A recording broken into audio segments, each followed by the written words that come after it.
organización que hemos venido desarrollando, pero sé que está también ahí acompañado con dos grandes profesionales de nuestra facultad, el profesor Julio Riascos y por supuesto con Carlos Benítez, que es nuestro moderador, es nuestro secretario académico, es nuestro punto de apoyo también en estos eventos académicos. Qué gusto, qué gusto. Bueno, muchas gracias por la invitación, pues también me siento honrado por esta invitación que me hace la Universidad de Nariño y en especial el programa de Economía. Conozco pues la calidad de profesionales y las publicaciones que hace la Universidad de Nariño. Guardo una grata recuerdo de Nariño, de la universidad, donde pude haber hecho una charla hace mucho tiempo cuando era funcionario del DNP sobre un tema del TLC con Estados Unidos. Y bueno, esta es mi segunda vez por intermedio de Julio, con quien compartimos el gusto por la economía y pues especialmente por los temas econométricos que pues traté como de aplicar y mostrarles en este espacio. Para mí es muy interesante escuchar la opinión de los buenos profesores y que me hagan pues unas críticas y unas sugerencias de este trabajo pues que no está terminado y pues es un trabajo que está en curso y en progreso. Entonces, muchas gracias por esta oportunidad de presentar lo que tengo por presentar en este momento.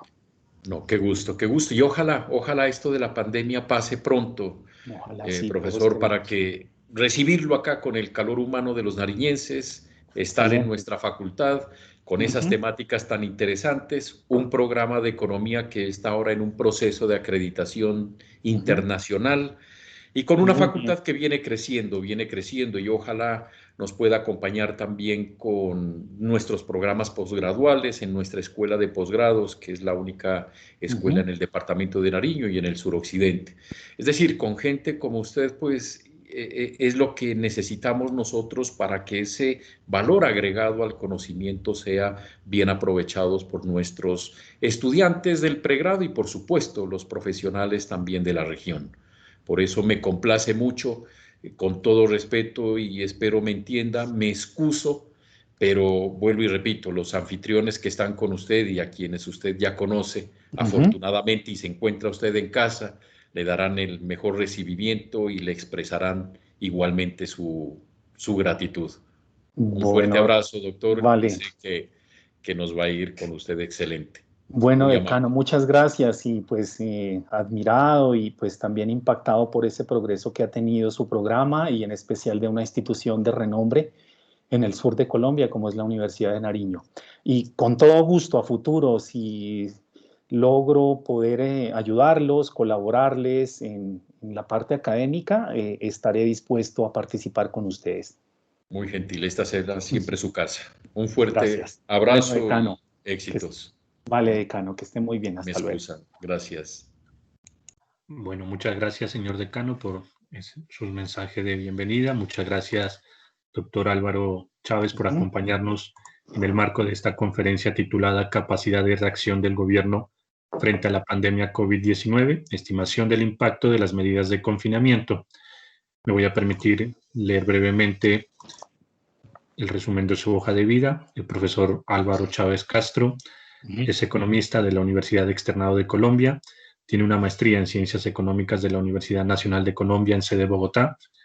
Su experiencia profesional ha sido docente en la Escuela Colombiana de Ingeniería Julio Garavito, docente también en la Universidad Militar Nueva Granada, también ha llevado a cabo actividades de docencia en la Universidad del Rosario y tiene un amplio recorrido en otras instituciones de educación superior y también en actividades de consultoría en organizaciones nacionales e internacionales. Agradecemos nuevamente su participación en este marco del aniversario de la facultad en sus 47 años. Agradecemos a todos los participantes que están conectados a través de Microsoft Teams y también a través de las redes sociales y cualquier inquietud que tengan al finalizar la conferencia la estaremos resolviendo a través del chat. Así Ujú. que muchas gracias por su participación y tiene el uso de la palabra, doctor Álvaro. Bueno, nuevamente, muchísimas gracias. Voy a compartir pantalla para mostrarles una corta presentación que he hecho. Como les comenté, es un trabajo que está en progreso. No está del todo acabado, pero pues la idea es que ustedes me puedan como hacer un feedback, me puedan hacer comentarios bastante útiles. Y quisiera preguntar si ya están viendo mi pantalla y la presentación. Sí, perfectamente. Bueno, muy bien. Este es un trabajo, contar un poco unos antecedentes de manera rápida que surge precisamente en este año a raíz de la aparición inesperada de este choque llamado pandemia COVID-19, que pues prácticamente nos cambió la vida a todas las personas y impactó de una manera fuerte la economía colombiana. Entonces, empecé haciéndole el seguimiento a los datos que día a día iba reportando el Ministerio de Salud, interesado en ver la evolución del virus de una manera fuerte, y pues a partir de la recopilación de datos quise como hacer algo un poco más elaborado y pues la primera parte de algunos resultados fue la estimación del pico de la pandemia, que fue un trabajo que me publicó la revista Tiempo y Economía, que es una revista electrónica de la Universidad Jorge Tadeo Lozano. Y lo que hice ahí fue básicamente, a partir del seguimiento diario de los datos, tratar de cuándo se alcanzaba el pico del número de contagios en Colombia y el número de fallecidos, y pues eso fue un resultado que el modelo, pues utilicé técnicas estadísticas y econométricas, y básicamente lo que encontré fue que el pico se había generado en el mes de agosto, y pues coincidencialmente con lo que se observó. Entonces, esta parte del trabajo, que es una segunda parte que quiero como ver cuál fue la reacción o la capacidad de reacción del gobierno.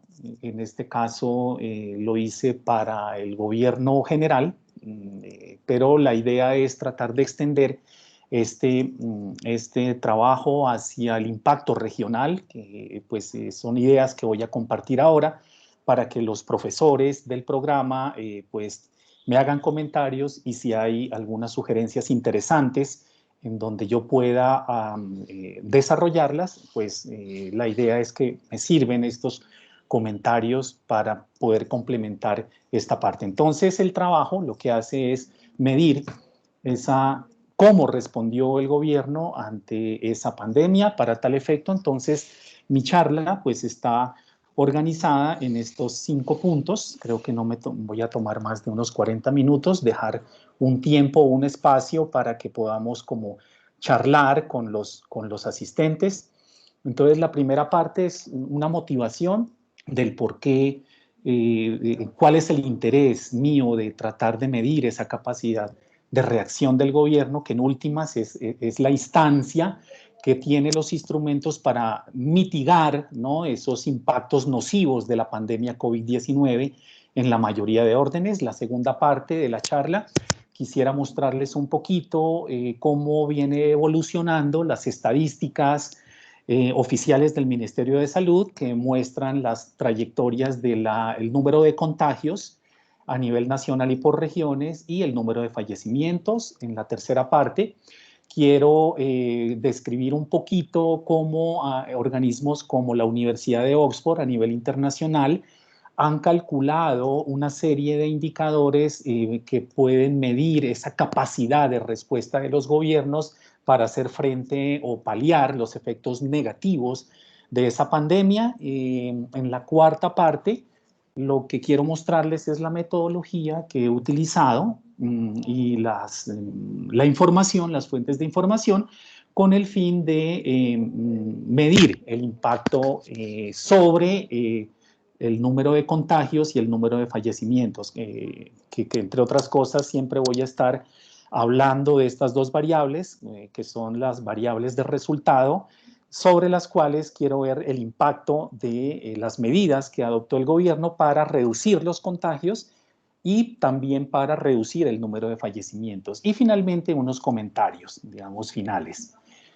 La primera motivación es que para nadie es un secreto de que este evento inesperado nos cogió, como dicen, con los calzones abajo, ni los países más desarrollados y que se suponía que tenían la capacidad de infraestructura de salud alta, pues lo que reflejó realmente la pandemia fue precisamente que no estábamos preparados y que hay una debilidad estructural y en la infraestructura de los servicios públicos y que eso le abre un poco los ojos a la mayoría de gobiernos del mundo de invertir un poco más en la salud y todo lo que hay detrás. Entonces, ese choque inesperado genera incertidumbre también, ¿no es cierto? Y el mundo se conmovió y pues todos sabemos cuáles han sido, digamos, los efectos. También el interés, como les comentaba, del trabajo es medir cómo respondió el gobierno ante esos eventos. Vemos que hay unos gobiernos que respondieron de forma más rápida, otros gobiernos que respondieron de forma un poco más rezagada, pero al final la idea es que es indispensable la presencia del gobierno en este tipo de catástrofes. La tercera motivación es que, como está muy bien documentado a nivel mundial, sobre todo por epidemiólogos e incluso también por economistas, que pues esto ha generado una disyuntiva para los gobiernos, es decir, una disyuntiva no solo para los gobiernos, sino también para el ciudadano de a pie, en el sentido de que el ciudadano de a pie a comienzos de la pandemia debía decidir si quedarme guardado en casa y dejar de perder una serie de recursos, ¿no es cierto?, o morirme de hambre o salir a la calle, contagiarme, pero pues recibir ingresos. Es una decisión bastante difícil que tuvieron que tomar los hogares, sobre todo hogares menos favorecidos, los informales, sobre todo sin un empleo estable que les genere un flujo continuo de ingresos. Entonces, esa es una disyuntiva difícil que planteó esta pandemia. Para el gobierno también se plantea una disyuntiva difícil y es lo que se ha conocido en la literatura como la danza, la estrategia del martillo y la danza. Básicamente lo que el gobierno debe decidir es implementar medidas de confinamiento, ¿no es cierto?, de cierre de lugares, de espacios, de aislamiento preventivo. Sin embargo, el efecto nocivo de eso es que las actividades económicas se paran, se frenan y hay una caída del crecimiento económico, hay caídas del desempleo, aumentos en el desempleo, pues precisamente porque por esa incapacidad de que las empresas no pueden generar los empleos normalmente como lo hace en épocas normales, antes de la pandemia. Entonces es una disyuntiva bastante difícil que enfrenta el gobierno y algunos especialistas en estos temas de epidemiología y economía, y lo interesante de esto es que a futuro también en términos académicos va a haber un matrimonio bien interesante entre epidemiólogos y entre economistas que van a juntar sus conocimientos para poder hacer una nueva teoría, yo creería.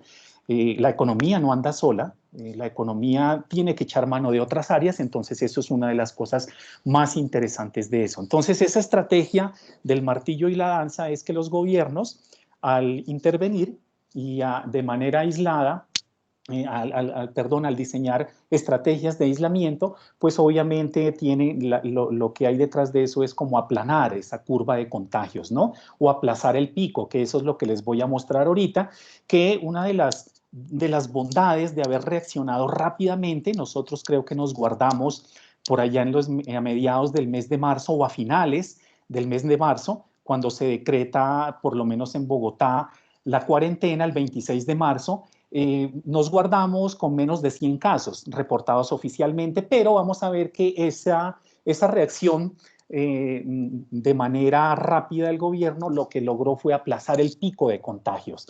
Y ese pico de contagios era muy preocupante para los gobiernos porque lo que hace ese pico en algún momento era saturar el sistema de salud de manera que pues obviamente eso implicaba más fallecimientos. Por fortuna, por lo menos en el caso de Bogotá y en algunas regiones, esa reacción rápida del gobierno hizo que pues obviamente los sistemas de salud, los hospitales no se saturaran y eso implicaría más muertes.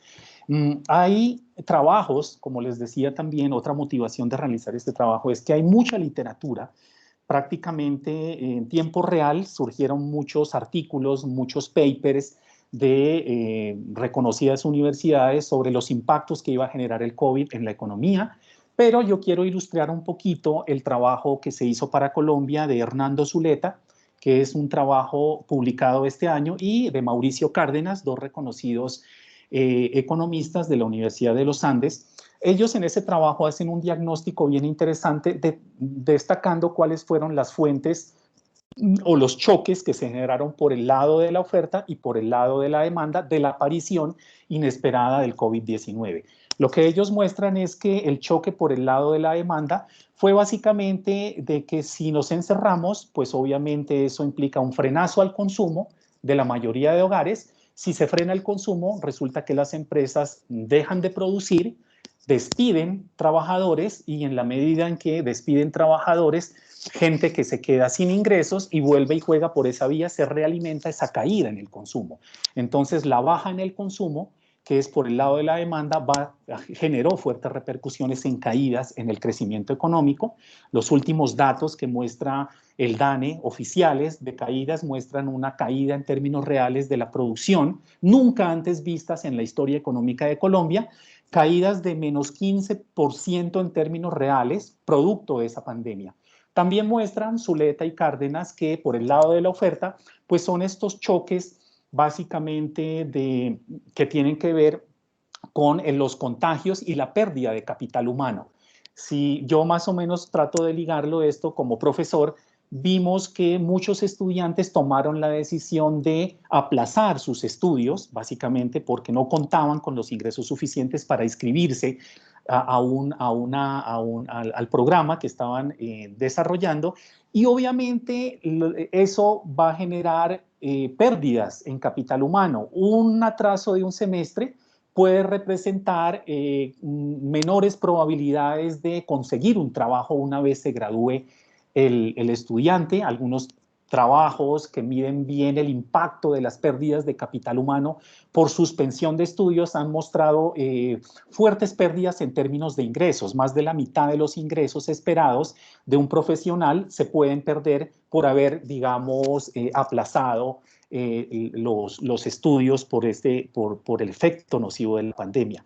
Entonces, conclusión de este trabajo de Zuleta y Cárdenas, es difícil este fenómeno porque tiene tanto elementos por la oferta como elementos de la demanda y pone en una situación bastante complicada al gobierno, quien debe decidir en qué momento suelta un poco las medidas de contención del virus y en qué momento abro algunos sectores de manera gradual de la economía para poder, digamos, mitigar esos impactos adversos que genera este virus.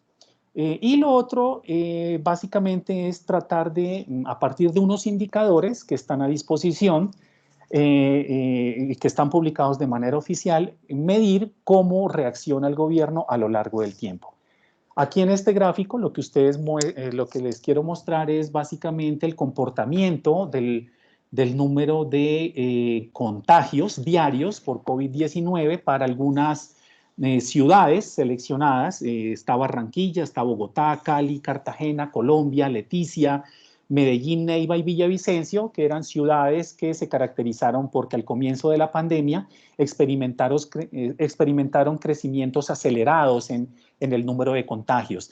La curva azul es el número de contagios diarios, es la tasa de crecimiento, ¿no es cierto? Cómo varían día a día el número de contagios de esa enfermedad, y la línea roja que ustedes ven es un indicador de la velocidad de propagación del virus. Los epidemiólogos lo llaman el famoso número de reproducción efectiva. De manera que si esa curva, como ustedes la ven, la curva roja, al comienzo tenía órdenes del 2. El número 2, básicamente, de ese número quiere decir que una persona enferma puede infectar a 2 personas dentro de una población susceptible. Es decir, entre más grande sea ese número R de reproducción efectiva que está mostrando la línea roja, más rápida es la velocidad de contagio del virus. Entre más chiquitico sea el número, podemos estar un poco más tranquilos porque la persona enferma puede contagiar a menos personas. Quiere decir es que el virus a veces se debilita para tratar de contagiar a más personas. Grosso modo, entonces, hay una relación directa entre número de contagios y la